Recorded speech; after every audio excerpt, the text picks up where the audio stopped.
He had been awake since 4:45, not because of an alarm, not because of anxiety, because 30 years of military service had rewired something deep in his body, some internal clock that refused to let him sleep past the first gray suggestion of dawn. Lieutenant General Marcus Webb swung his legs off the bed the way he always did, deliberately, both feet on the floor at the same time. A small thing. But in the Army, the small things were how you built the large ones. He moved through the darkness of his bedroom in Stafford, Virginia, without turning on a light. He knew every inch of this house. He had walked it 10,000 times.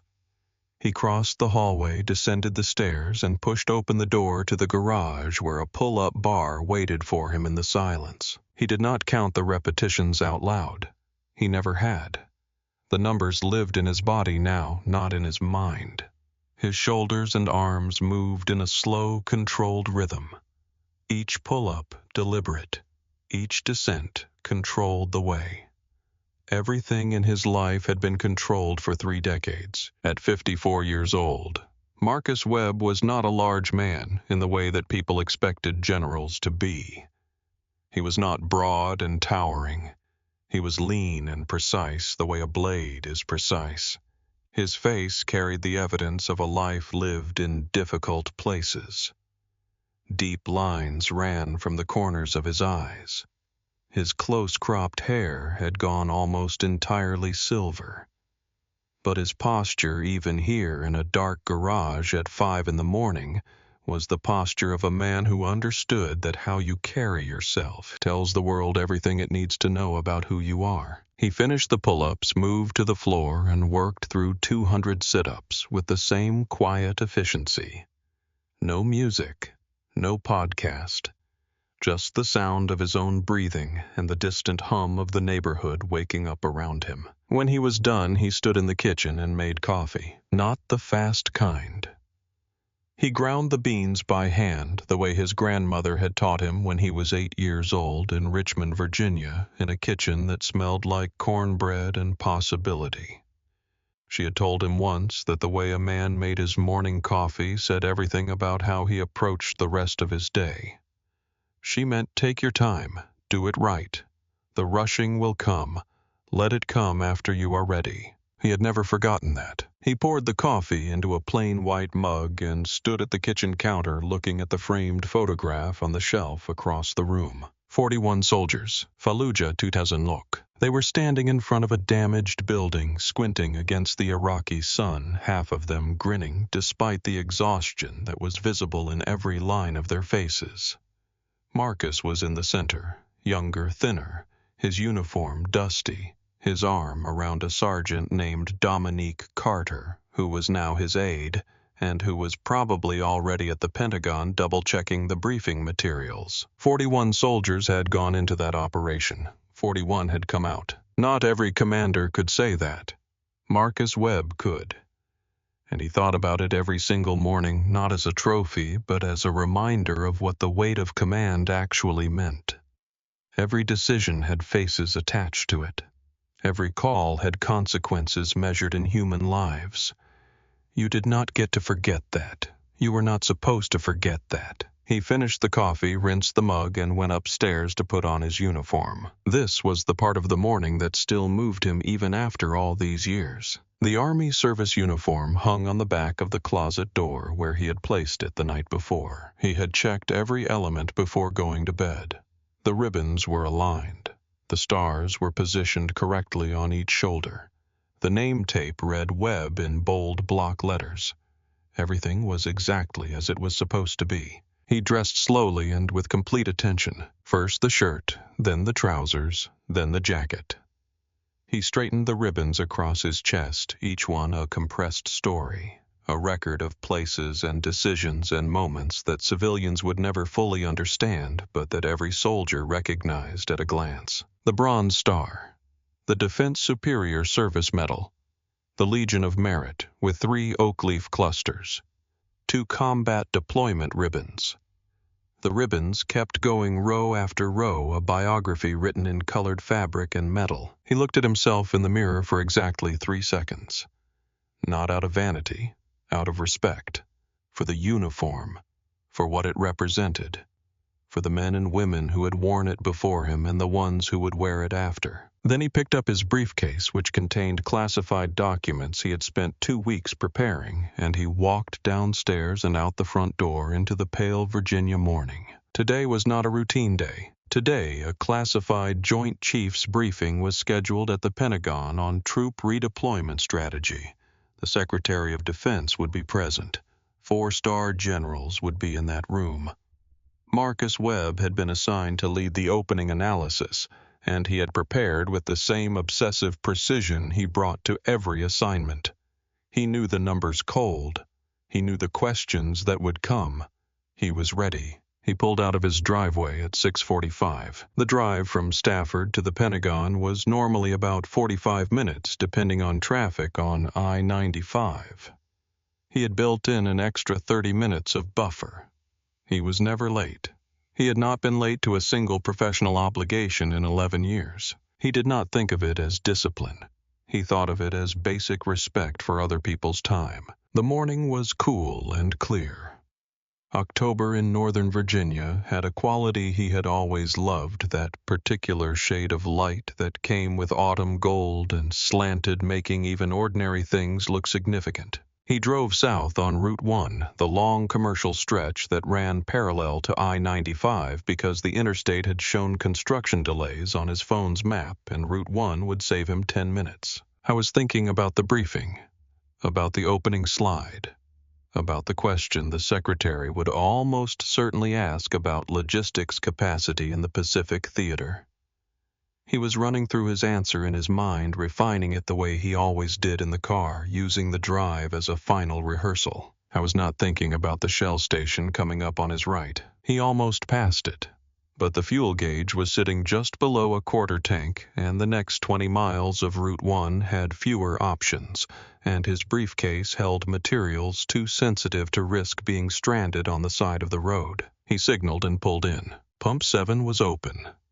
He pulled forward, shut off the engine, got out, and swiped his government-issued credit card. He stood at the pump and looked at his phone while the fuel ran. I was reading the final email from his aide, Sergeant First Class Carter, confirming the briefing room number and the parking situation at the Pentagon. He did not notice the patrol vehicle that turned slowly into the lot. He did not notice it because there was nothing to notice. He was a United States Army lieutenant general in uniform at a gas station during rush hour. He was doing nothing illegal, nothing suspicious, nothing that should have attracted any attention at all. 3 miles north, Officer Derek Holt had been in a mood since before his shift started. I was 31 years old, white, with 6 years on the Loudoun County Sheriff's Department, and he had a way of carrying himself in his patrol vehicle that suggested he was not so much protecting the public as he was managing it. His jaw was always slightly tight. His eyes moved quickly and with a particular kind of suspicion that he would have described as sharp instincts, and that his personnel file described in rather different terms. 9 use of force complaints in 6 years. 7 of them involved black men. All 9 had been dismissed or quietly settled by the union, the way a family sweeps broken glass under the rug and tells itself the floor is clean. His supervisor, Lieutenant Raymond Garrett, had flagged Holt's file twice, had written recommendations for additional training, had requested a review of his patrol patterns. None of it had gone anywhere. The department had a way of protecting its own that had less to do with merit than with momentum. Riding in the passenger seat was Officer Sean Paulson, 24 years old, 6 months out of the academy. Still in that early period of his career when everything felt more complicated than the training had suggested it would be. Paulson had been quiet for most of the shift. Not because he was comfortable, because he was still figuring out where the lines were, and Holt had a way of making the lines seem like suggestions. Holt was driving slowly down Route 1, running through his own internal monologue the way he did on most shifts.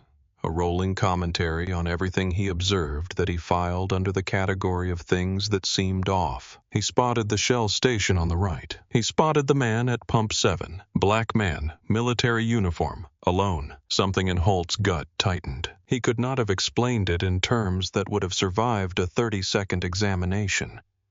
He would have said it was instinct. He would have said it was experience.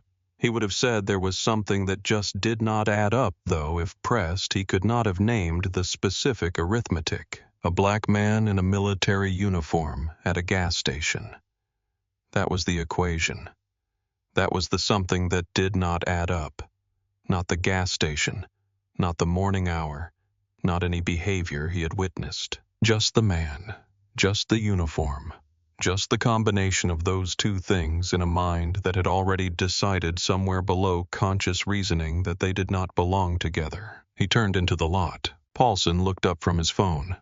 "What are we doing?" Holt said he wanted to check something. Paulson looked at the man at the pump, looked at the uniform, looked back at his phone, and said nothing.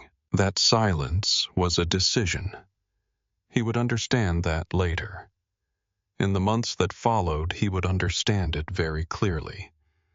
But in the moment, it felt like the path of least resistance, and the path of least resistance has a gravity all its own. Marcus looked up from his phone when the patrol vehicle pulled alongside him. He registered the vehicle.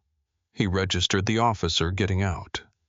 He noted the posture, the pace, the way the hand drifted toward the belt. He had spent 30 years reading people in high-stress environments. He had debriefed intelligence assets. He had sat across tables from men who wanted him dead and negotiated anyway. He read people the way some men read weather, not with effort, but with a practiced, involuntary precision that had become part of how he moved through the world. He knew what was coming before the officer said a word. The officer stopped about 4 feet away and looked Marcus up and down with the particular expression of a man who has already reached a conclusion and is now simply building a case to support it. "That uniform does not look right." Marcus held very still. Not because he was afraid, because he was experienced, because he understood that in this kind of moment, every movement, every tone, every word was going to be interpreted through a lens that was not going to give him the benefit of the doubt. He kept his voice level and measured, identified himself. "Lieutenant General Marcus Webb, United States Army." The officer's response was a short, dismissive sound. A laugh that had no warmth in it. He said he was sure that was true. Marcus felt the familiar weight of it settle over him. He had felt it before. Not always this overtly. Sometimes it was subtler. A pause before a salute. A slight hesitation before the "yes, sir." A look that lasted half a second too long before professional training pushed it back down. But he had felt it. Every black officer of his rank had felt it. The moment when someone looked at everything you had built and decided the math did not add up. He pulled out his military ID card. The Common Access Card standard issue for all Department of Defense personnel. It carried his photograph, his name, his rank, his social security number, and his security clearance level. It was embedded with a microchip. It was not something you could fake easily or cheaply. He held it out. The officer took it. Looked at it for perhaps 5 seconds. Looked at Marcus. Looked back at the card. Then said it looked fake. Marcus kept his expression neutral. I explained what the card was. A DoD Common Access Card. Multiple security features. An embedded chip. Biometric data. The officer handed it back and asked for his real name. Marcus told him again. The officer's posture shifted slightly forward into the space between them, a deliberate compression of the distance that was meant to communicate something about who held authority in this interaction. He asked where Marcus had gotten the uniform. Marcus told him. Issued by the United States Army. His uniform, his rank, his service. The officer said he was going to verify everything at the station after he made an arrest. Marcus's heart rate did not spike. He had been in firefights. He had taken incoming fire on 3 separate occasions in 2 different countries. His pulse had learned long ago that panic was a luxury he could not afford. but something cold moved through him. Something that was not fear, but was adjacent to it. The particular chill of being seen clearly and treated as though you are invisible at the same time. He told the officer he was making a serious mistake. He offered 3 specific paths out of this moment. Call Fort Myer. Call the Pentagon duty officer. Run the DoD database badge number, which he recited from memory. The officer refused each one, not because he didn't hear them, because he had already decided. He called for backup, identifying the situation as an uncooperative subject. Marcus stood completely still and looked at the officer and said nothing. There was nothing left to say that he had not already said. Around them, people had stopped. A man who had been checking his tire pressure straightened up and stared. A woman pushing a stroller paused on the sidewalk adjacent to the lot. A teenager on a bicycle had stopped at the lot entrance and was holding up his phone. The retired mail carrier, who had been inside the station paying for his coffee, came out, saw what was happening, and raised his phone as well. 3 cameras, 4 counting the station's exterior security system. None of it mattered to Holt. A second patrol vehicle arrived within 4 minutes. Deputy Karen Sloan stepped out. She was mid-30s, experienced, and when she walked toward the pump and got her first clear look at Marcus Webb, something crossed her face. She looked at the ribbons. She had been in the National Guard for 6 years before joining law enforcement.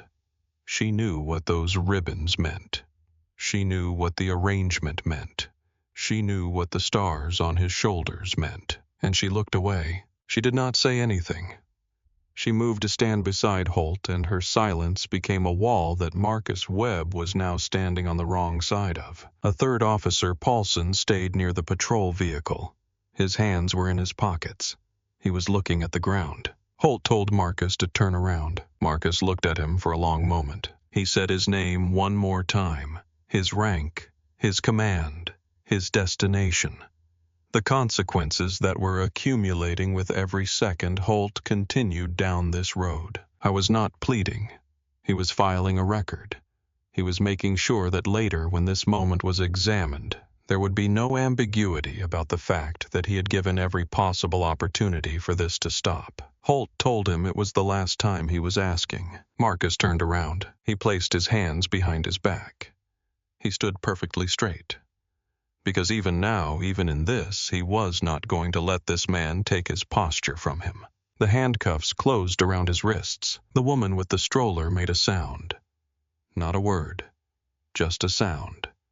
The kind that escapes before you can decide to make it. Someone in the growing crowd said clearly that those ribbons were real, that anyone who knew anything could see it. Holt was not listening to the crowd. He guided Marcus toward the patrol vehicle, one hand on Marcus's arm, and Marcus moved with him because he understood that the fight was not here. The fight was never here. The fight was later in rooms with better light, with evidence and witnesses, and the full weight of what he had built over 30 years, standing behind him like a formation. He ducked into the back of the vehicle. The door closed. Through the partition glass, he could see Pump 7.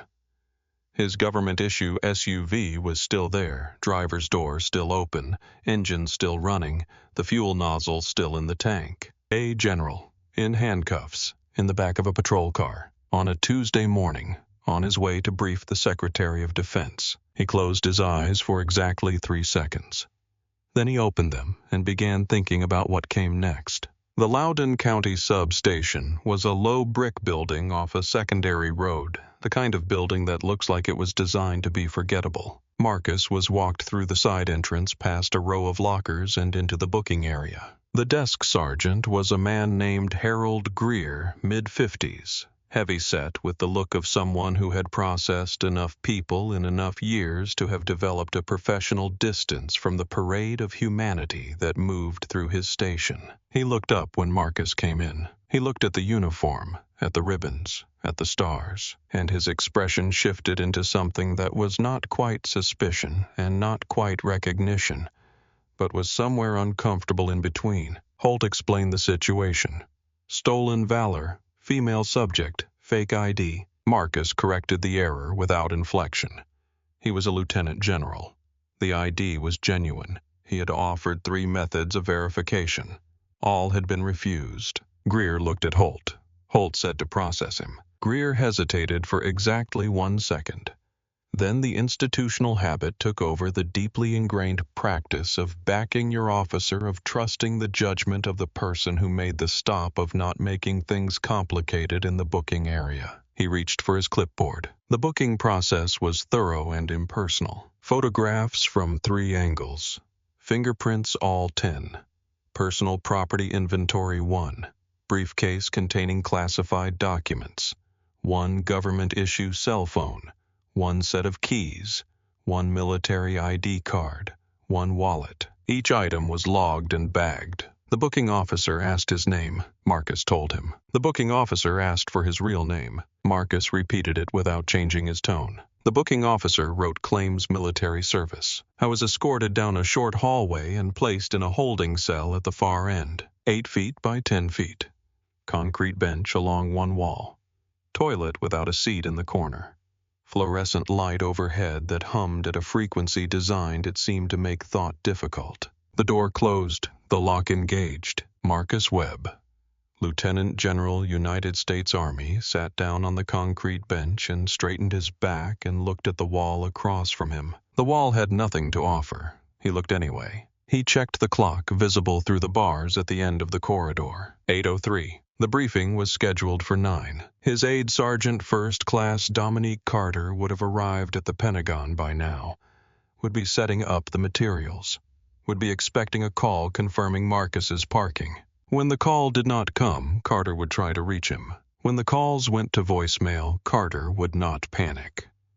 Carter had worked with Marcus for 3 years and knew that Marcus Webb did not panic and did not therefore inspire panic in others. But Carter was also thorough. Carter was precise. Carter was in every professional quality that mattered the product of training under Marcus Webb, and Carter would not wait long before escalating. Marcus knew this. He sat on the concrete bench in a holding cell in his dress uniform, and he let himself feel for just a moment the full weight of what was happening, not the injustice of it. He would address the injustice through proper channels, methodically, completely, but the feeling of it, the feeling of being seen and not seen at the same time, of wearing 30 years on your chest and having a man look at it and decide it was a costume, of having given everything. Fallujah, Kandahar. 20 years of separation from his family during deployment's holidays, missed birthdays called in from satellite phones in places where the connection kept cutting out and having all of it compressed in someone's mind into a suspicion. He let himself feel it. Then he set it aside, not away. He did not have the luxury of pretending it did not exist. He set it aside the way you set aside your pack before a climb, knowing you will need to pick it back up but not needing to carry it every second. He looked at the clock. 8:11. He waited. At 8:18, Sergeant First Class Dominique Carter was standing in the corridor outside the Pentagon briefing room, holding a phone to his ear for the 4th time in 7 minutes. Voicemail. Carter had been Marcus Webb's aide for 3 years. In 3 years, he had never once failed to reach Marcus Webb when Marcus Webb was on his way somewhere. Marcus Webb did not go unreachable. It was not a personality trait. It was a standard. Carter walked to the end of the corridor and called Fort Myer, identified himself, and asked if anyone had heard from General Webb that morning. The duty officer said the general had left at 0700 hours as scheduled and had not checked in since departure. Carter thanked him, ended the call, and stood very still for a moment. Then he walked to the Pentagon duty officer station, identified himself. He explained the situation. He used specific language.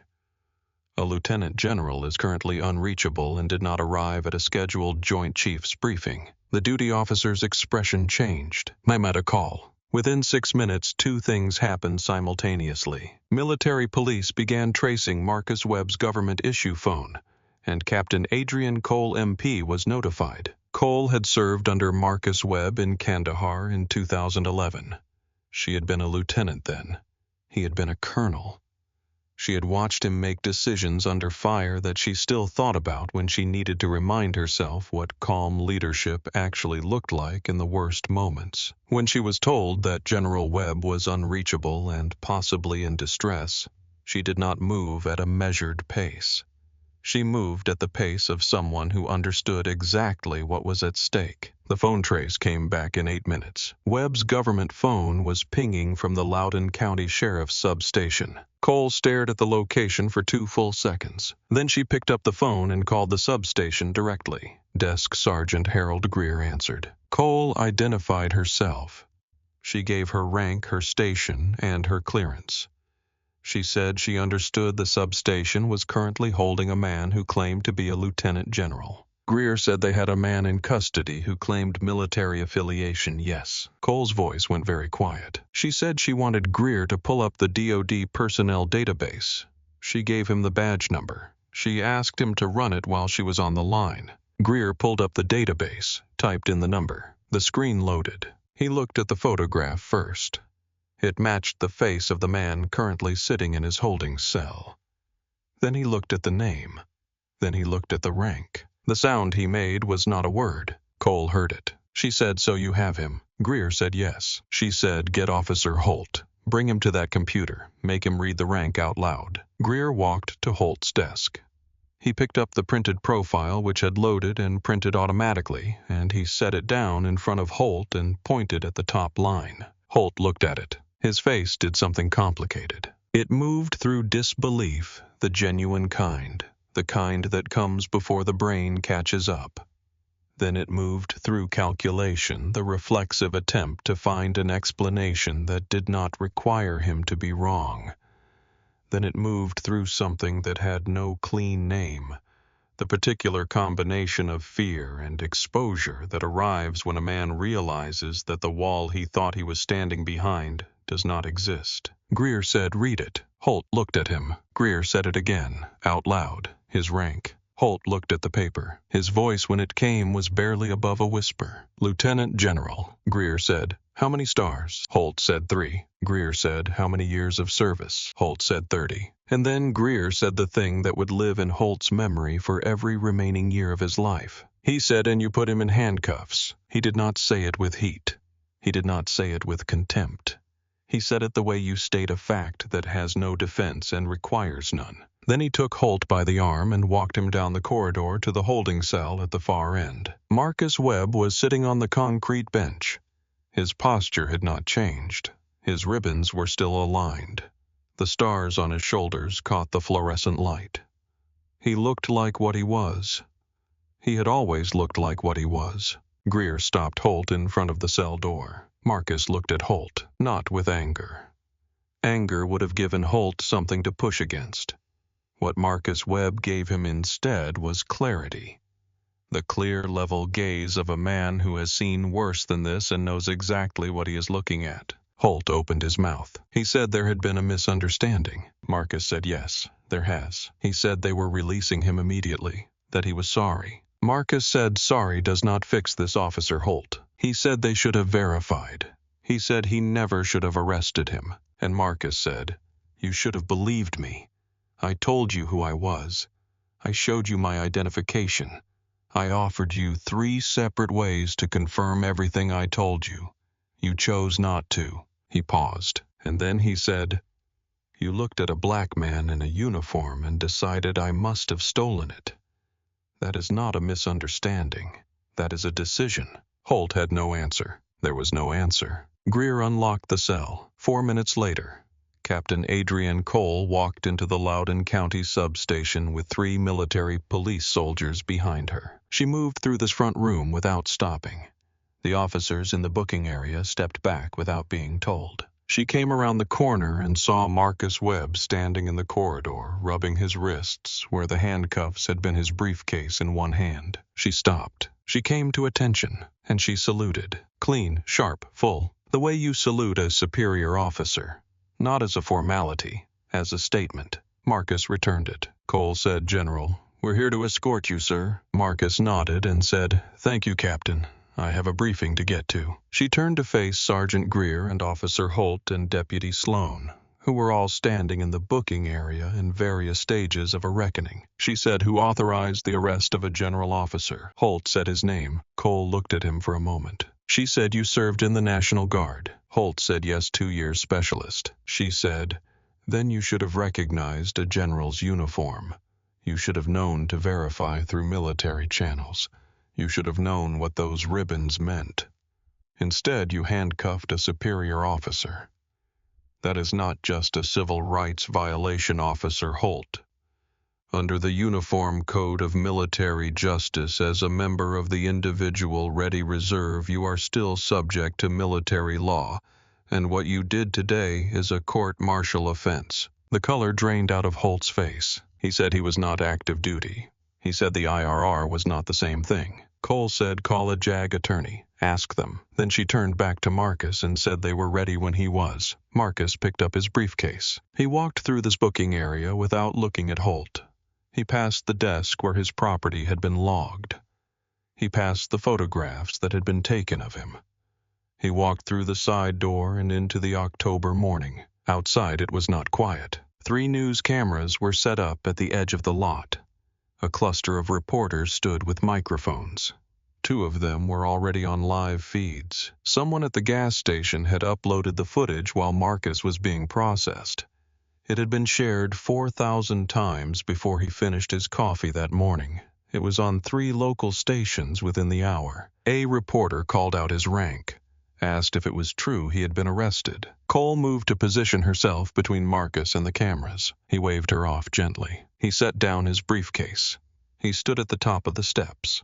He looked at the cameras and he said he would make one statement. He said, "This morning, while in uniform on my way to a scheduled meeting at the Pentagon, I was arrested by Loudoun County Sheriff's Department officers for alleged stolen valor.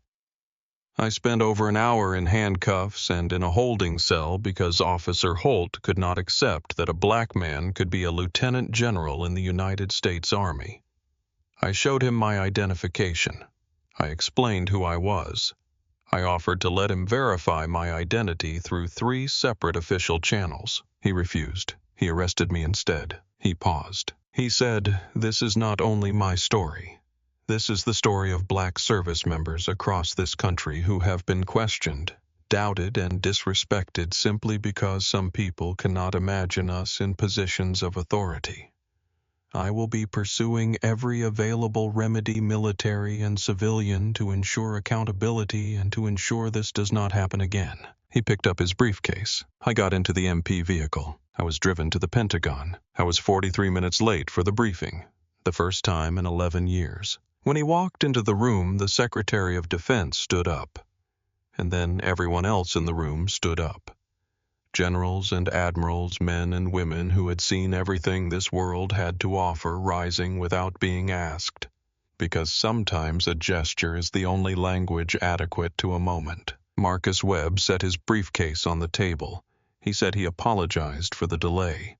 He said he was ready to begin, and he began. The video was everywhere by noon. Multiple angles, multiple witnesses, a retired mail carrier, a young mother, a teenager on a bicycle, all of them capturing the same essential sequence.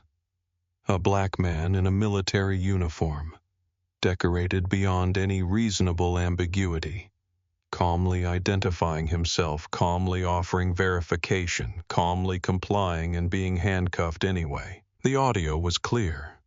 The morning light was unforgiving. There was nothing to interpret.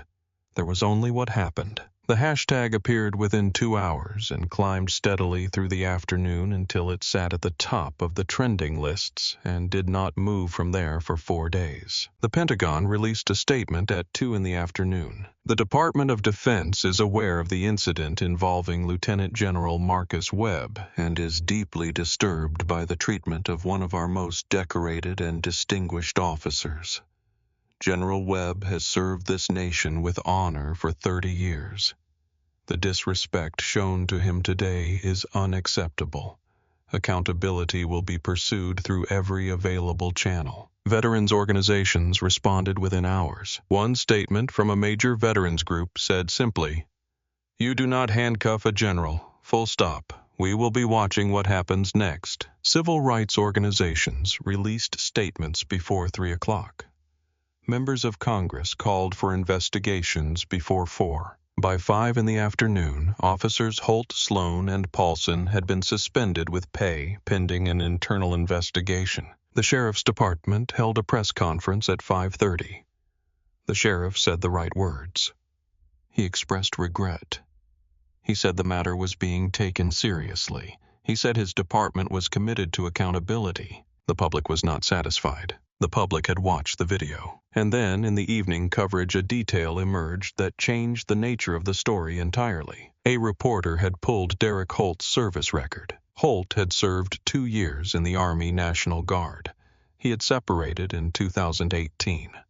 But his status in the Individual Ready Reserve had never been formally terminated. On paper at this moment, Derek Holt was still subject to military law. The Uniform Code of Military Justice. Article 89. Disrespect toward a superior commissioned officer. The reporters who understood what that meant said so. The ones who did not understand it called JAG attorneys who explained it on camera. By 11 o'clock that night, the story had shifted from a story about a police department's failure to something larger, something with teeth. Because if Derek Holt was still in the IRR, the military did not need the county to do anything. The military could act on its own. The Army convened a court-martial hearing at Fort Myer, Virginia, 6 weeks after the incident. The hearing room was a precise, unforgiving space. Long table for the 5-officer panel. A gallery that held on this particular morning more people than it was designed for. Media representatives seated in the press section. Observers from 3 veterans organizations. And in the front row of the gallery, in full-dress uniform, 3 silver stars on each shoulder, every decoration present and correctly positioned, Lieutenant General Marcus Webb. He did not look at Holt when Holt entered. He looked at the front of the room. He sat with his back straight and his hands folded in his lap, and he did not move. Derek Holt looked pale. His civilian attorney was a man named Gregory Faust, who had experience in law enforcement defense, but had never handled a court-martial proceeding. The union had declined to fund military legal representation on the grounds that this was not a departmental matter. Holt sat at the defense table and did not look at Webb. Major Teresa Banks JAG stood at the front of the room. She was 42, black, with 15 years of experience prosecuting cases under military law. She wore her uniform with the same precision that Marcus Webb wore his. She had a way of speaking in a courtroom that was perfectly calibrated, never too fast, never too slow. Each word placed where it needed to be and allowed to do its work before the next one arrived. She said, "Members of the panel, this case is not complicated." She said former Specialist Holt, while still subject to the Uniform Code of Military Justice as a member of the Individual Ready Reserve, detained, handcuffed, and imprisoned Lieutenant General Marcus Webb. He did this despite General Webb identifying himself clearly and repeatedly.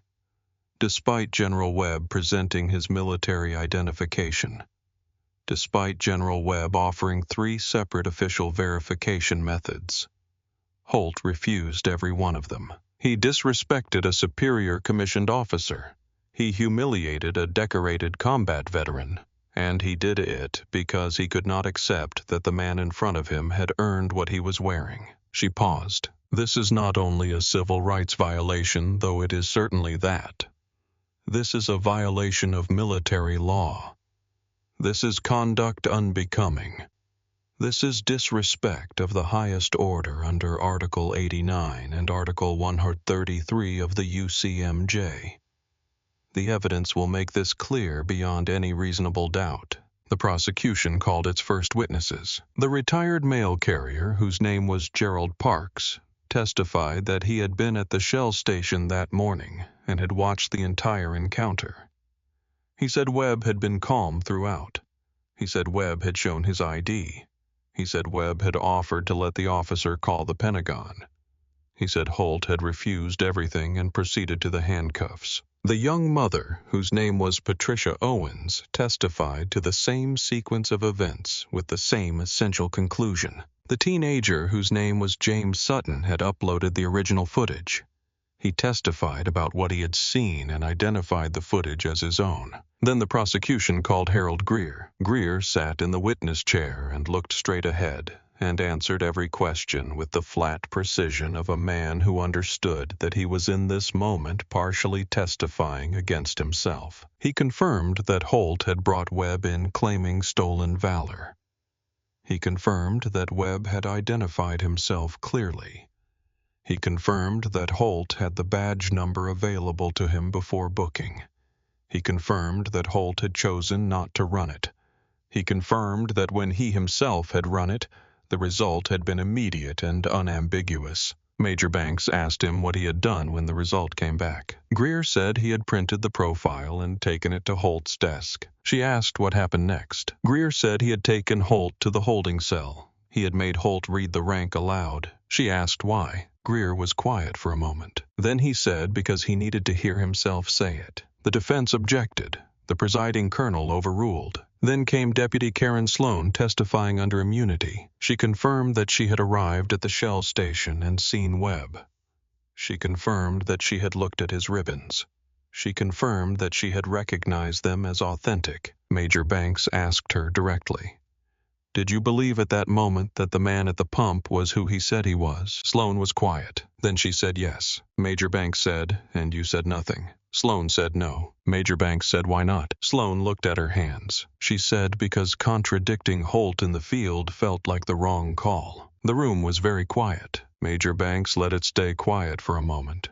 Then she said, "It felt like the wrong call to stop the wrongful arrest of a 3-star general." Sloan did not answer. She did not need to. The prosecution's final exhibit was Holt's body camera footage. The technician set up the playback. The room watched the screen. Webb at the pump. Webb presenting his ID. Webb offering verification. Webb compliant, calm, articulate. And then, during the moment when Webb had stated his rank for the second time, the audio captured something that had not been part of any earlier news report. Holt's voice clear and unambiguous. "Men like you don't make Lieutenant General." The room went completely still. The 5 officers on the panel looked at the screen. Then they looked at Holt. Holt was looking at the table. Major Banks said nothing for a long moment. Then she said no further questions. The defense tried. Gregory Faust argued reasonable suspicion. He argued that stolen valor cases were real and documented and that Holt was acting on legitimate concern. He argued good faith. He argued honest mistake. The panel watched him with expressions that gave him very little. Then Major Banks called Marcus Webb. He walked to the witness chair with the same posture he had maintained in the holding cell in the booking room at the top of the station steps. He sat down. He looked at Major Banks. She asked him to describe the events of the morning. I did, without notes, without visible emotion.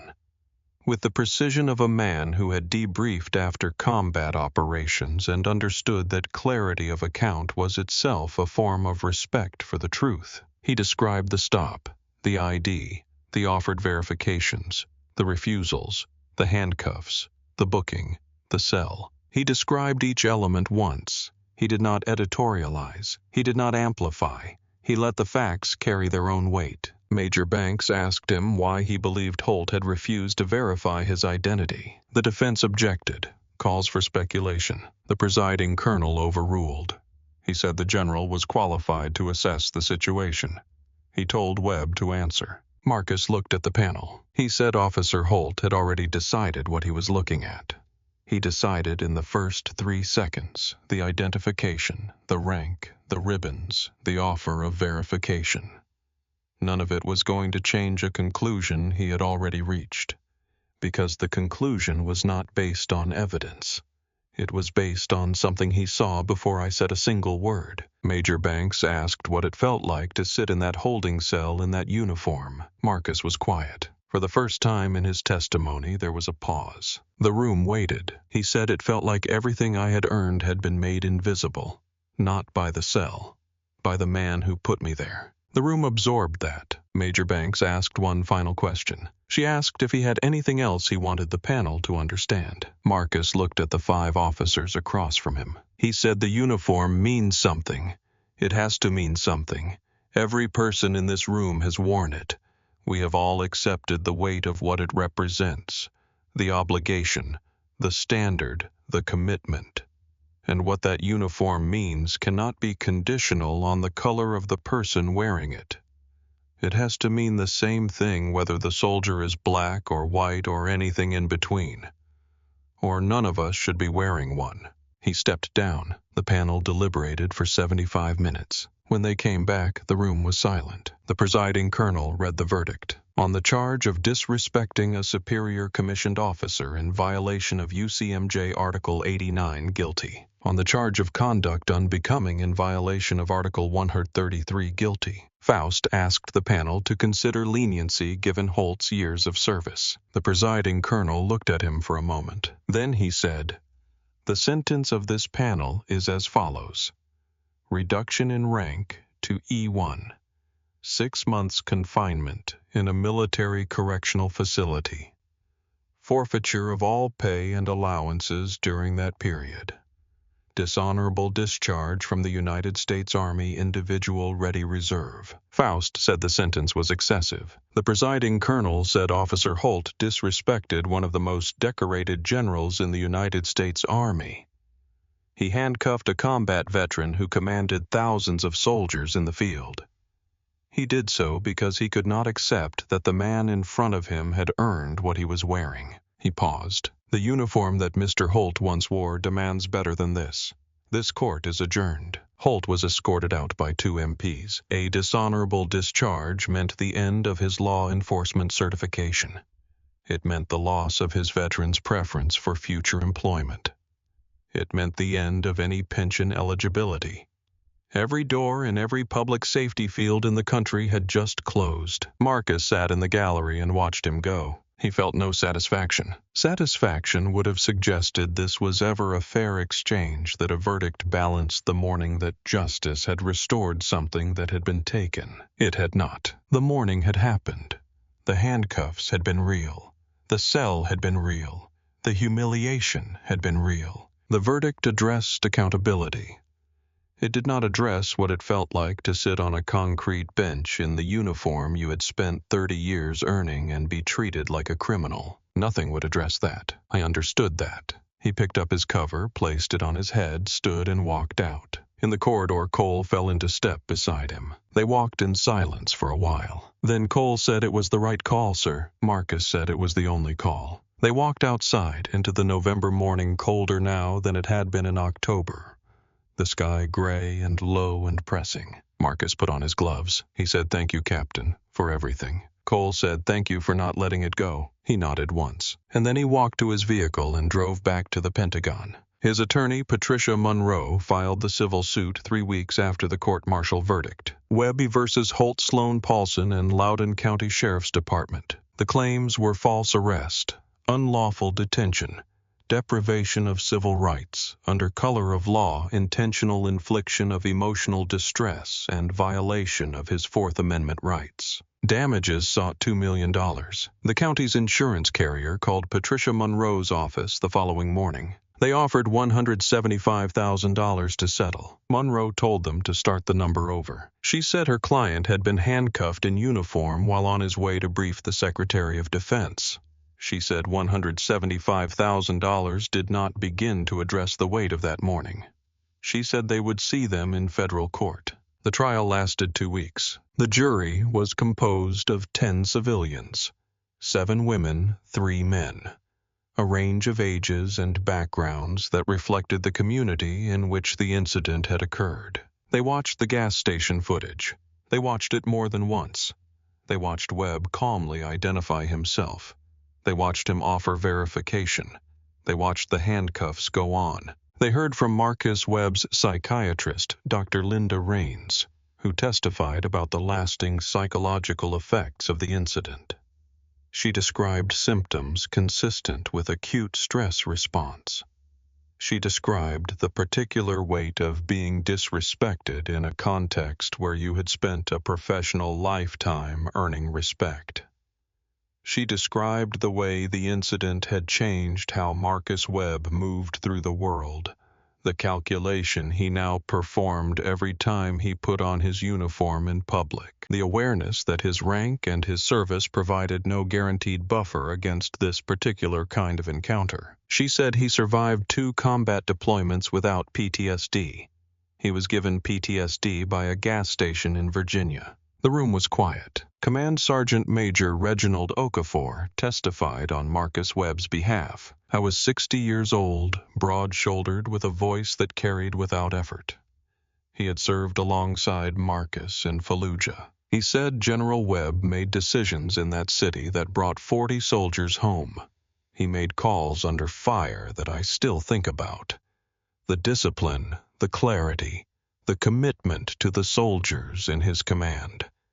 I have never served under a better officer. And he was put in a holding cell like a criminal because of what he looks like. Not because of anything he did, not because of anything he said, because of what he looks like. He looked at the jury. He said that is a disgrace to every uniform ever worn in service to this country. Holt's body camera played again. Men like you don't make, Lieutenant General. In the quieter room, with 10 jurors listening, it landed differently. It landed like what it was. The defense made the same arguments. Reasonable suspicion. Stolen valor as a real and legitimate concern. Good faith mistake. The footage destroyed the first argument. The body camera destroyed the second. The words, "men like you," destroyed the third. The jury deliberated for 6 hours. They returned liable on all counts. Total damages $500,000. $175,000 from Holt, Sloan, and Paulson personally. $325,000 from Loudoun County. It was not the $2 million Patricia Monroe had asked for. But the message it sent was not measured in dollars. Holt filed for personal bankruptcy within 60 days of the verdict. He was already serving his military sentence. When he emerged, he would have no badge, no certification, no benefits, and a dishonorable discharge on every background check for the rest of his life. Sloan lost her law enforcement certification. She appealed. She lost the appeal. She resigned and moved out of state. Paulson resigned voluntarily. He left Virginia. He did not contest the judgment. The Loudoun County Sheriff's Department was placed under federal monitoring. New policies went into effect. Mandatory implicit bias training for every officer. Body camera footage made publicly available within 48 hours of any use of force incident. A civilian review board established with real subpoena power, the kind that could compel documents and testimony, not the kind that existed on paper and accomplished nothing. The sheriff who had held the press conference resigned 4 months after the verdict. And Marcus Webb took the $500,000 and established the Webb Foundation. Full scholarships to West Point and VMI for black students from underrepresented counties across Virginia. Students who showed the academic record and the commitment and who otherwise might not have had the path made clear for them. He named the first scholarship class after the 40 soldiers from Fallujah, all 40 names, because the weight of command meant carrying people with you, and he intended to carry them forward. He told reporters, "I am not going to spend another minute of my life on the man who put me in that cell. I am going to spend the next part of my career making sure that young men and women who look like me have every door open to them that was open to me." That is what justice looks like in practice. Not anger, not bitterness. Purpose. 2 years after the incident, Marcus Webb was promoted to general. 4 stars, one of a very small number of black officers in the history of the United States Army to reach that rank. The ceremony was at Fort Myer. The Secretary of Defense presided. Dominique Carter, now a captain, pinned the 4th star. The room was full. Afterward, Marcus drove himself home, the same route. Route 1 south out of Arlington, down through Fairfax County, past the familiar stretch of commercial buildings and gas stations and fast food places that made up the particular landscape of Northern Virginia commuting. He passed the Shell station. He did not stop, not out of fear, not out of anything that could be called avoidance. He passed it the way you pass a place that has become part of your history, acknowledging it without being held by it. It was there. He was here. Both things were true at the same time. Derek Holt completed his sentence. I emerged into a world that had moved on without him. No badge, no benefits, no future in any uniform of any kind. His name, when searched, returned a particular kind of record that closed conversations before they started. I was working private security at a commercial warehouse, a job that required standing for 8 hours and not asking questions. He had given a statement through his attorney after the verdict expressing regret and acknowledging that he had made a mistake. The statement used the word mistake 4 times. It did not use the word prejudice. It did not use the word race. It did not use the phrase men like you. The Shell station where it happened had a small laminated card taped inside the window near the register. A customer had put it there the week after the verdict, written in clear block letters on a piece of index card. It said Lieutenant General Marcus Webb stopped here. The uniform was real. The station's owner had looked at it, had thought about taking it down, had decided to leave it. It was still there. Justice did not erase the morning. It never does. You do not get to go back into a holding cell and unmake the hour. You do not get to return the handcuffs to the belt before they close. You do not get to restore the reflection in the partition glass to something that has not happened yet. The morning had happened. It was in Marcus Webb's body. It would always be in his body. But what had come from it? A foundation. A review board with teeth. A set of policies that meant something. A cadet at West Point from a county in Southern Virginia who would not have been there without a scholarship that bore a name. The pain had purpose. That was not nothing. That was in fact everything. 4 years after the incident, Marcus Webb stood at the front of a room at Fort Myer. Not on a stage, not behind a podium. I was standing where the officer presiding always stands at the head of the formation, looking out at a graduating class of new officers, young men and women in uniform, some nervous, some trying very hard not to show it. All of them at the beginning of something that would ask more of them than any of them fully understood yet. He had not prepared a speech. I was there to administer the oath of commission. He looked at their faces, every background, every color, every corner of this country. Young faces that reminded him in some configurations of photographs he carried.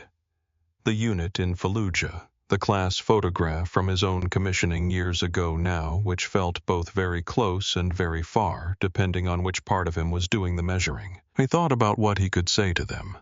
He thought about what he had needed someone to say to him back when he was standing where they were standing, uncertain and committed at the same time in the way that only people at the beginning of something important ever are. He decided he did not need to say anything about his own story. They knew the story.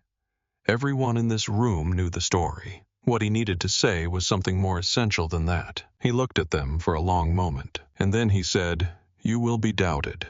Let me save you the surprise of that.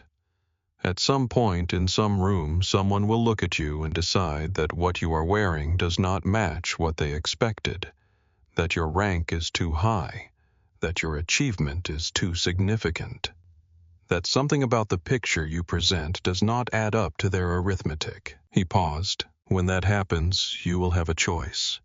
Every single person who has ever worn this uniform has faced some version of that choice. And the choice is not about them. It was never about them. It is about what you decide your service means. It is about whether you let someone else's inability to see you clearly determine how clearly you see yourself." He looked at the 4 stars on his own shoulders. He said, "I was put in a holding cell for wearing this uniform.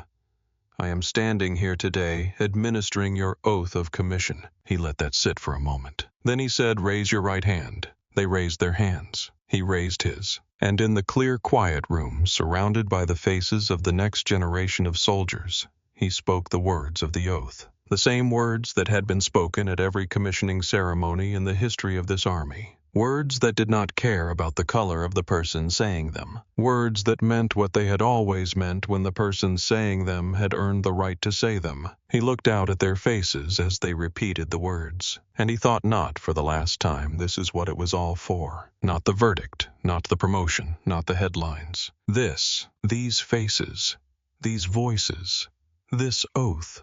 This particular kind of morning full of possibility and weight in equal measure where someone is standing at the beginning of something and choosing to go forward anyway. He lowered his hand. They lowered theirs. He said dismissed. And in that room the uniform meant exactly what it was always supposed to mean. If this story moved you, if it said something you needed to hear today, consider sharing it with someone who needs to hear it too. And subscribe our channel for more stories like this one. Stories about dignity, about service, about the long, imperfect, necessary work of justice. Because the stories we tell about who we are shape who we are willing to become. And some stories need to be told. Endophile. There is a particular kind of exhaustion that comes not from physical effort, but from the constant labor of being seen incorrectly. Marcus Webb had carried that exhaustion for most of his adult life. Not every day, not in every room, but enough.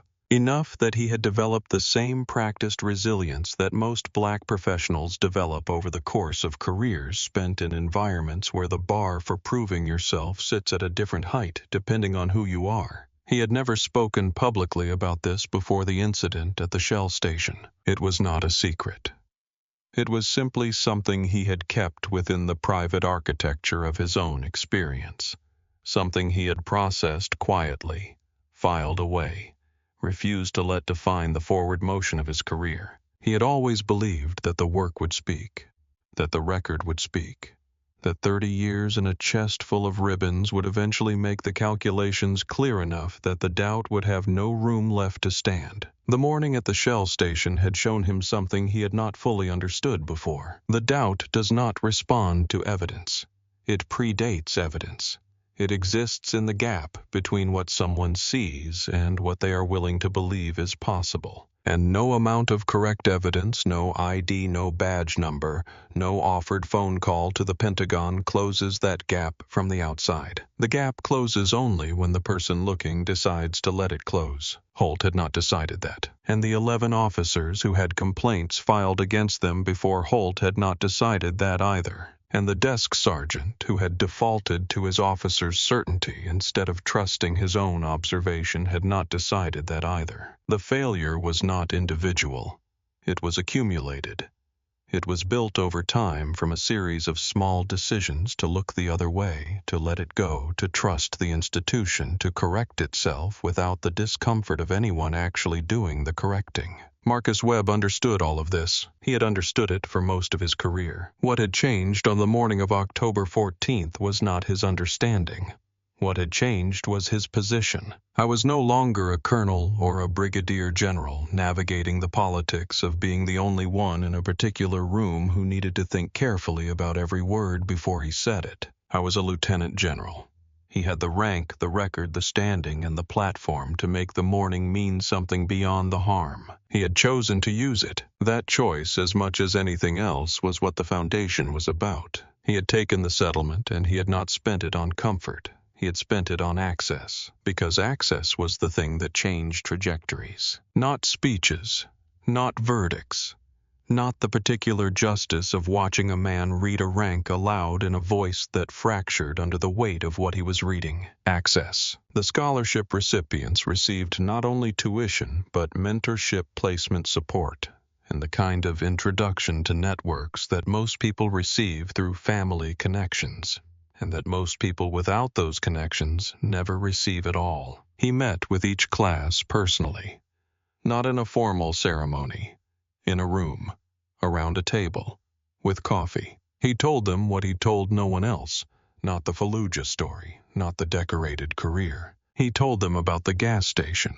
about the concrete bench, about the fluorescent light and the clock on the wall. He told them because he believed that the most useful thing he could give them was not inspiration. Inspiration was easy to find and hard to sustain. What he could give them was preparation. He could tell them this will happen in some form, And here is how I sat through it, and here is what I did with it when I got out. And here is what I need you to understand about that. The sitting through it is not the defeat. The sitting through it is the proof that you are still here, that you have not let someone else's incapacity determine your capacity, that you are still moving forward into whatever room comes next. That was the gift he could give them, and he gave it every time. In the first year after the verdict, 42 separate police departments across Virginia and the surrounding states reached out to the Webb Foundation, requesting the implicit bias training curriculum that had been developed as part of the Loudoun County Consent Decree. He had not advertised the curriculum. He had not marketed it. Word had spread through the departments on its own, through the network of officers who had seen the footage, and who understood at a level they might not have been able to articulate that the morning at the Shell station was not an anomaly. It was a visibility, a moment when something that happened all the time was suddenly documented in multiple angles, and given the particular amplification that comes when the person it happens to has the rank and platform to refuse to let it disappear quietly. The curriculum had been developed by Dr. Linda Raines in partnership with a team of behavioral researchers and a group of veteran officers who had agreed to sit in rooms together and have uncomfortable conversations about the gap between training and practice. It was not comfortable. It was not designed to be comfortable. Comfort was not the goal. The goal was change. Small, measurable, documented, audited change. The kind that showed up in use of force complaint numbers, in the statistics around who got stopped and how often, in the data that told the story of a department's actual practice rather than its stated policy. In 3 years, the Loudoun County numbers moved. Not all the way. Progress is not a straight line. It never is. But they moved. And the numbers at the 12 departments that completed the full curriculum moved similarly. This was not nothing. This was, in fact, everything that the morning at the Shell station could be made into. Sergeant First Class Dominique Carter, who had become Captain Carter 2 years after the incident and who had remained Marcus Webb's aide through the promotions, was there the morning the 4th star was pinned. She had known from the moment she could not reach him on that Tuesday in October that something had gone deeply wrong. She had felt it in the way that people who work closely with someone for years develop a particular sensitivity to deviation from pattern. I was always reachable. He was never unreachable. The voicemail had been a wrong note in a song she had memorized completely. She had escalated immediately, not because she panicked, because she was thorough, because she had been trained by a man who understood that the moment you hesitate in the face of something that does not add up is the moment the situation gets away from you. At the pinning ceremony, when she stepped forward and placed the 4th star on his shoulder, she did not say anything ceremonial. She said, "It's about time, sir." He had laughed, which was, in its way, one of the more significant sounds of that particular morning, because it was the laugh of a man who has come through something and arrived on the other side still capable of that, still capable of laughing, still capable of warmth, still capable of the full range of human expression that difficulty tries to narrow and that the most resilient people refuse to give up. The Shell station changed ownership 18 months after the incident. The new owner, a man named Robert Ellison, who had grown up in Alexandria and whose father had served in Vietnam, kept the laminated card in the window. He had asked the previous owner about it. The previous owner had explained. Ellison had said, "Leave it up. Leave it up forever." On certain mornings people stopped, not to buy gas necessarily, just to look at the card, to read the 12 words on it. Belgian Marcus Webb stopped here. The uniform was real. Sometimes people took photographs. Sometimes they stood for a moment and said nothing. One morning, 6 months after the new ownership, a woman in Army uniform stopped.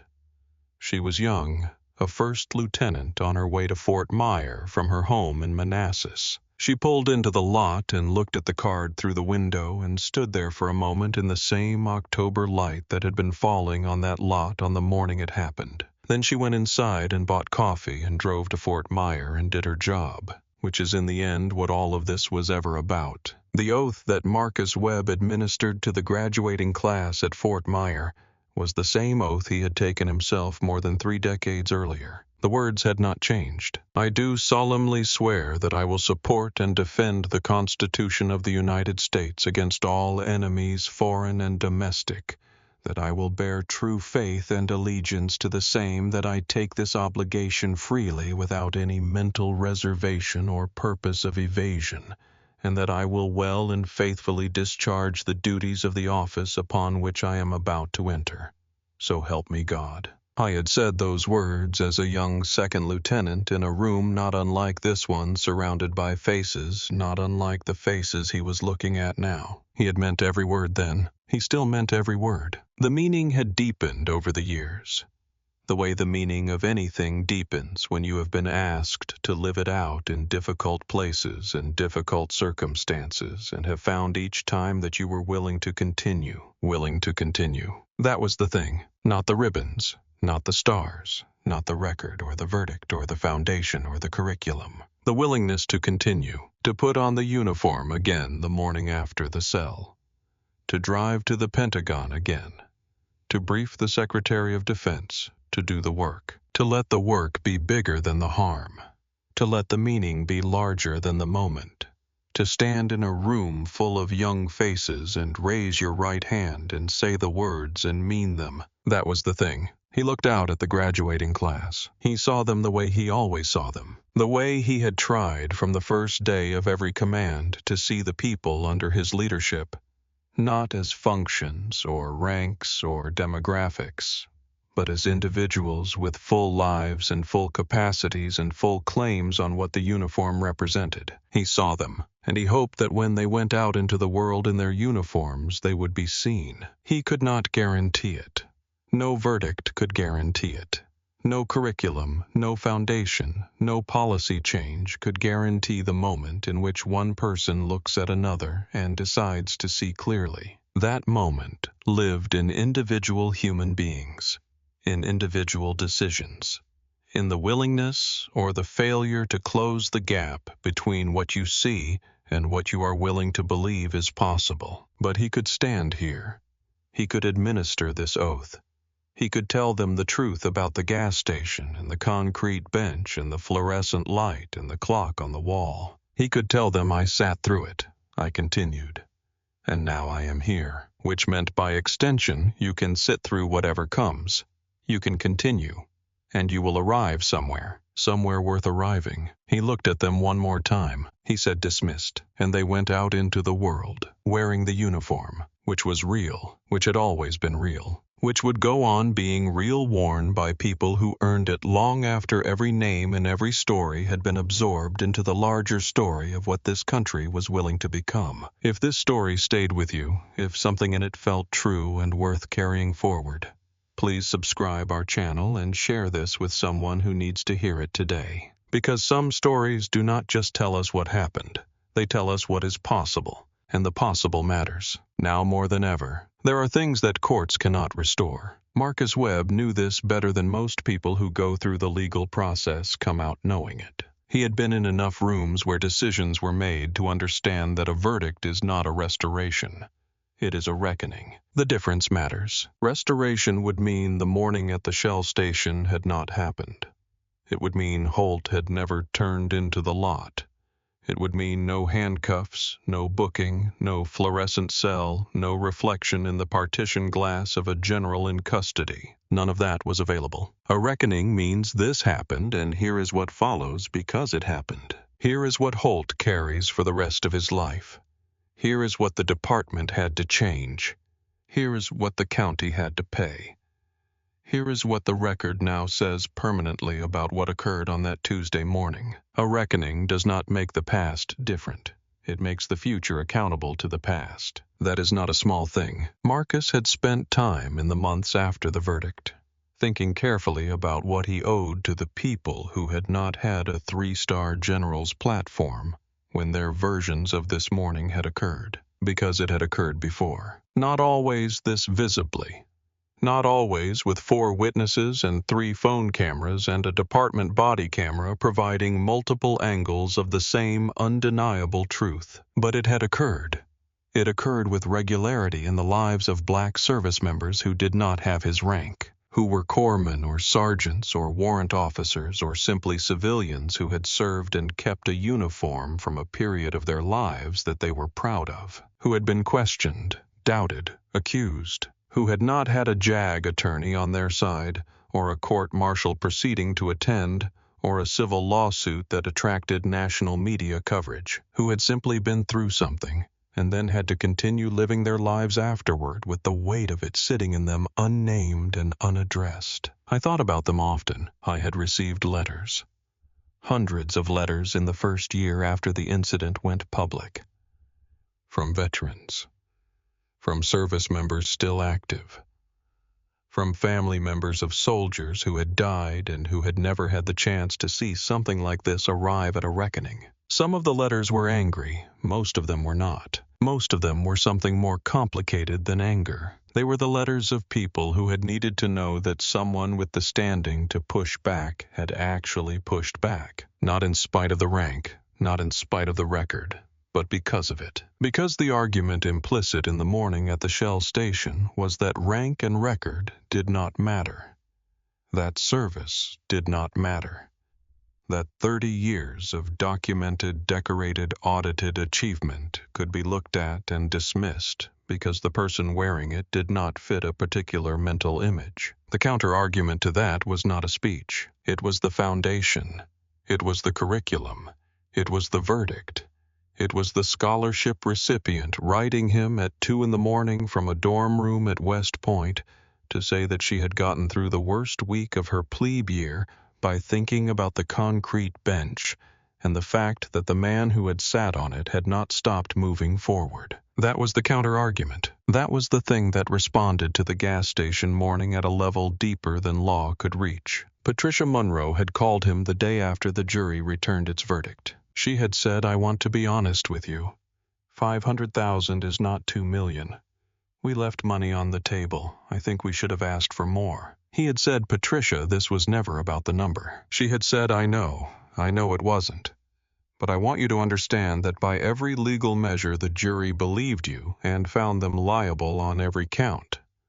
The number is a reflection of what juries do with damages. It is not a reflection of what happened to you." I had said, "I understand that. I also understand that $500,000 is going to fund 40 scholarships over the next decade. So I am reasonably satisfied with the outcome." She had been quiet for a moment. Then she had said, "You are a remarkable person, General Webb." He had said, "I'm someone who got very lucky in terms of having the platform to do something with this. Most people don't get that. I don't want to mistake my luck for virtue." She had said, "Can't it be both?" He had thought about that. He had said, "Maybe. Keep in touch, Patricia." And he had gone back to work. Captain Adrian Cole was promoted to Major 11 months after the hearing at Fort Myer. She transferred to a position at the Pentagon working on military justice reform, specifically in the area of ensuring that veterans and reservists in law enforcement understood their ongoing obligations under the UCMJ. She had written the training module herself, drawing on her experience from the Webb case and from a series of interviews with JAG officers who had dealt with similar jurisdictional overlaps in the past. The module was adopted by the Army, the Navy, and the Air Force within 2 years of its publication. It was not named after anyone. Cole had specifically requested that. She had said it doesn't need a name, it just needs to be used. She was right. Harold Greer retired from the Loudoun County Sheriff's Department 14 months after the incident. He had 22 years in. He was eligible. He did not make a statement when he left. He did not give interviews. He submitted his paperwork, cleared his desk, and drove home. His wife said he was different afterward. Not broken. Different. Quieter in a particular way. More likely to stop and think before speaking. She said it was as though something had shifted in how he processed what he observed. She said he had told her once, late at night when they were sitting on the porch, I knew from the moment I looked at those ribbons, and I went along with it anyway. I don't have a clean way to live with that, so I just have to live with it the other way." She had not known what to say. She had put her hand on his arm, and they had sat there in the dark and listened to the neighborhood. There are people in every story who do not get neat resolutions, who do not get verdicts or foundations or ceremonies, who simply have to carry what they chose and what they failed to choose and figure out how to continue being human on the other side of it. Harold Greer was that person in this story. He carried it. That was all there was to say about that. The first Webb Foundation scholarship recipient to commission as an officer was a young woman named Tamara Ellis from Buchanan County, Virginia, the daughter of a coal miner and a school teacher. She had grown up in a county where the military presence was significant and the opportunities were not. She had found the scholarship through a guidance counselor who had printed the application and placed it on her desk with a note that said, "This one is for you." She had applied. She had been selected. She had gone through West Point with the particular combination of difficulty and determination that Marcus Webb recognized from his own experience there. The night before her commissioning ceremony, she had written him a letter. She had said, "I know you get a lot of letters. I know you have a lot on your plate. But I needed to tell you that there was a moment in my second year when I was ready to stop, when the weight of it was more than I thought I could carry. And I thought about you in that holding cell. I thought about the fact that you sat there in a uniform that no one deserved to question, and you did not stop moving forward. And I thought if he can do that, I can do this." She had ended the letter by saying she hoped to serve with the same commitment, and that she was grateful. He had read the letter twice. He had written back, "I had said you did the work, Tamara. I just showed you that the work was worth doing. Now go do it." She had commissioned on a bright morning in May. Her parents had come from Buchanan County. Her father had not owned a suit, so he had borrowed one from his brother. It was slightly too large in the shoulders. He had not noticed or had not cared. He had cried when she received her commission. The good kind. The kind that comes when something you hoped for becomes something that is real. Marcus Webb was not at that ceremony, but he knew it had happened. Dominique Carter had sent him a photograph. Tamara in her uniform, her parents beside her, her father in the borrowed suit, all of them looking at the camera with the specific expression of people standing inside a moment they will remember for the rest of their lives. He had looked at the photograph for a long time. Then he had set it on the shelf beside the photograph of the 40 soldiers in Fallujah, because they belonged together, because that was the line he was drawing with his life. From that unit in that dusty street to this young woman in her commissioned uniform. The line of what service meant and what it was supposed to protect, and what it could make possible when the people who had benefited from it turned around and used it to open doors for the ones coming behind them. That was the line. He intended to keep drawing it for as long as he had the strength and the standing to do so. There is a version of this story that ends with the verdict, with Holt being led away, with the gavel falling, with the $500,000 number appearing on a screen in a federal courthouse. That version is satisfying. It has a clean shape. It gives the audience the release that justice is supposed to provide. But the longer version, the version that extends past the courtroom and into the ordinary days that follow extraordinary events, that version is less clean and more true. Because justice is not a destination, it is a direction. You do not arrive at justice and stop. You move toward it day by day through the accumulated work of ordinary people, making individually small decisions to see clearly, to speak up, to act on what they know rather than what is convenient. Marcus Webb understood this. He had understood it since Fallujah. The decisions that kept 40 soldiers alive were not one large decision. They were hundreds of small decisions made in real time under fire, each one building on the one before, each one informed by training and experience and judgment that had been developed over years of doing the work. Justice worked the same way. The morning at the Shell station had not been undone by the verdict, but the foundation was working. The curriculum was working. The Civilian Review Board with subpoena power was working.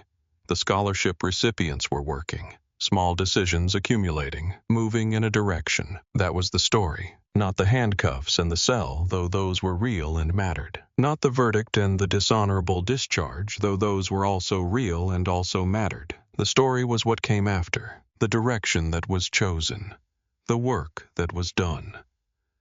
The morning at Fort Myer, when a 4-star general stood in front of young officers and raised his right hand and said the same words he had said 30 years ago and meant them the same way. Still here, still serving, still moving forward. That was the story. That was the one worth telling. And if this story moved you today, if it gave you something to think about or something to feel, please subscribe our channel. Stories like this one take time to research, to write, to tell with the care they deserve. Your support makes that work possible, and the work is worth doing, because the stories we choose to tell us something essential about who we are and who we are still becoming. Thank you for listening. Marcus Webb still made his coffee by hand every morning. He still ground the beans slowly, the way his grandmother had taught him in the kitchen in Richmond.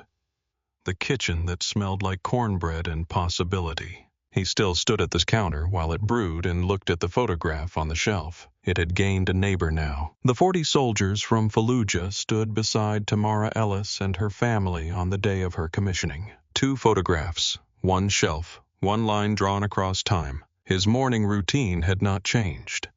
Pull-ups in the garage, sit-ups on the mat, the run through the pre-dawn neighborhood, the coffee, the mirror. 3 seconds. Not vanity, respect. I was 60 now. The silver in his hair had gone fully white. The lines in his face had deepened. His body, which had carried him through 30 years of service and 2 combat zones, still responded to the demands he placed on it, though perhaps not as immediately as it once had. I did not mind. He had long since stopped measuring himself against what he had been, and started measuring himself against what he was still choosing to do. That was, he had found a more useful metric. He put on his uniform, 4 stars on each shoulder now, the ribbons across his chest, the name tape. He straightened everything. He checked the mirror. 3 seconds. Then he picked up his briefcase and walked downstairs and out the front door into whatever morning was waiting. There was always a morning waiting. That was the one thing that never changed. No matter what the previous morning had asked of you, no matter what the afternoon and evening had required, no matter how much had been taken or how much had been given, there was always another morning. Always the alarm, always the decision to get up, always the choice renewed again to continue. He had made that choice every day for 30 years in the Army. He intended to keep making it, not because the work was finished. The work was never finished, but because the work was worth doing, and the morning was waiting, and somewhere out there in a dorm room at West Point and on a patrol in a country she had never seen before, she joined up, and in a briefing room at the Pentagon and in a high school in Buchanan County, Virginia, where a guidance counselor was printing out an application and writing a note that said, "This one is for you." Somewhere out there the line was continuing, being drawn by hands he had helped steady, toward something that was not finished. That was not going to be finished in his lifetime, but that was moving. That was absolutely, unmistakably, undeniably moving, in the direction of something worth arriving at. He got in his car. He pulled out of the driveway. He drove toward the Pentagon in the early morning light of a Tuesday in October, 2 years and a day after the morning at the Shell station. I did not stop for gas on Route 1. Not because he was afraid. Not because the memory was too sharp. Because he had plenty in the tank. I had always had plenty in the tank. That was what 30 years of building something larger than yourself will do for you. You find when you need it most that you have more than you thought you had, and you use it, and you keep going, and the morning keeps waiting, and you keep meeting it. That is the whole of it.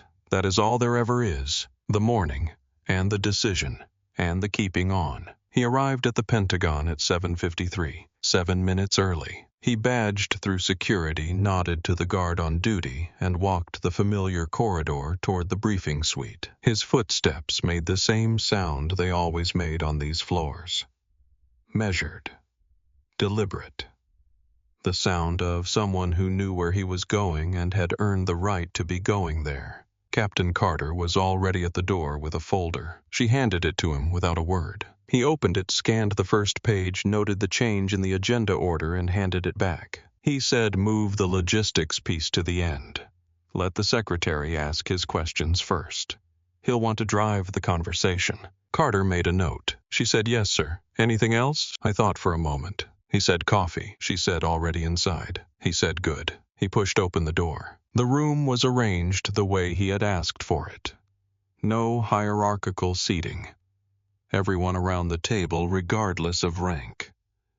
He had found over the years that the conversations were more useful when no one was performing for someone seated above them. The people in the room were some of the most experienced military minds in the country. They deserved to talk to each other, not to a hierarchy. I sat down. He looked at the faces around the table. He thought briefly of what it had taken to get to this chair. Then he set the thought aside. He opened his folder. He said, "Good morning, let's get to work." And they did, because that was what you did. You did the work.